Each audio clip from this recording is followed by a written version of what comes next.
mental health, especially when maintained by proper diet, exercise, and habits. Wellness, practically impossible today. Look, we don't live in the starched shirt, feel-good times of our parents anymore. Times have changed. What used to be 3 square meals a day and plenty of fresh air is now a stop at the convenience store for a donut.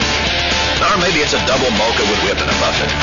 Either way, let's face it, wellness today is a myth, right?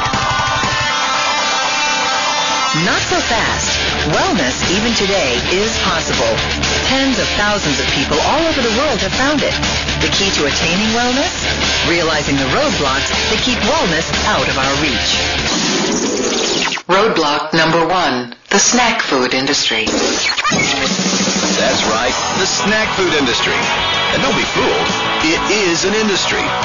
The food scientists and chemists who create our packaged foods are out to provide us with snacks that are healthy and good for us, right? Well, not necessarily.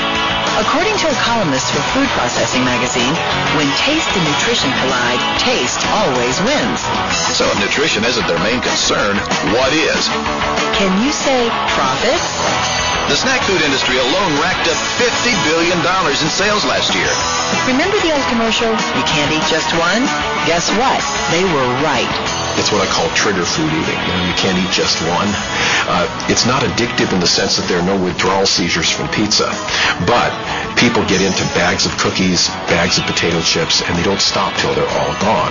And they're not hungry. They're eating for craving, for other psychological reasons. Roadblock number 2, the diet industry. No fat. No fat. High protein. Cabbage soup. No. Vegan. A-fat. Selfie. The fat plus plan to live. No green. Sugar bus. Protein power. 3-day diet. All-you-can-eat diet. You could search over 10 million diet hits on Google.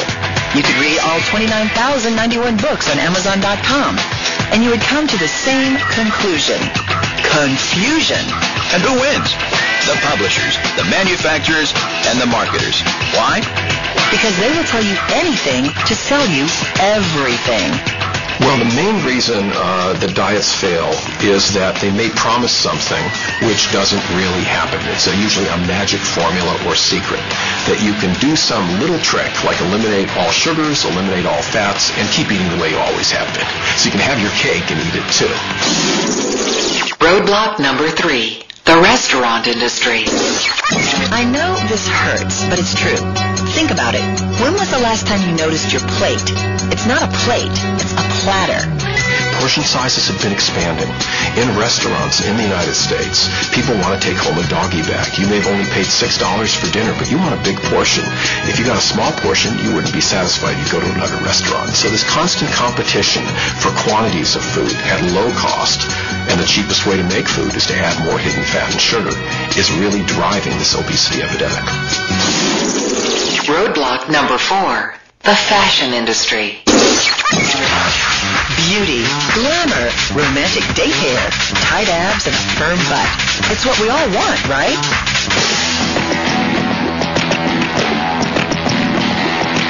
Here it is, the dark, dirty secret of the fashion industry. Less than 10% of the population genetically fits a professional model's height and weight zone. Yet women and men get sold this image every day as the goal. This is normal.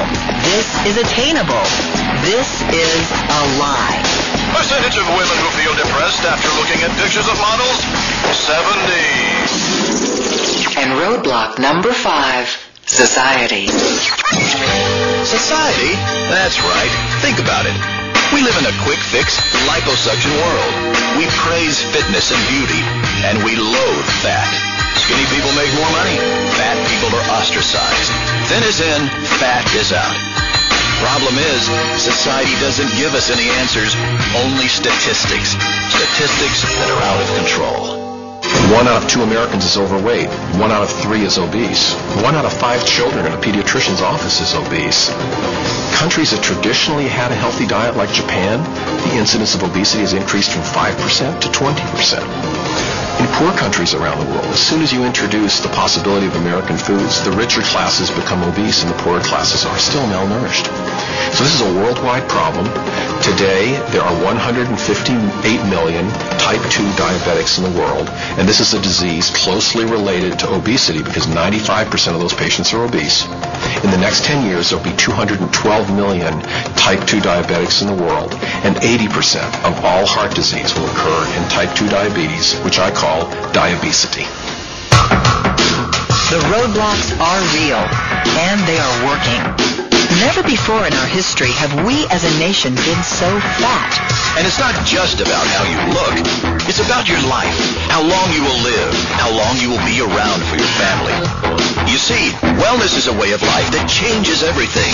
The way you feel, the way you relate to people, and the way you look. The problem? People don't know what to do. They're so overwhelmed, they don't think there's an answer. But there is. Tens of thousands of people all over the globe have found it. You can too. We call it the Wellness Solution, and it's waiting for you at Herbalife International.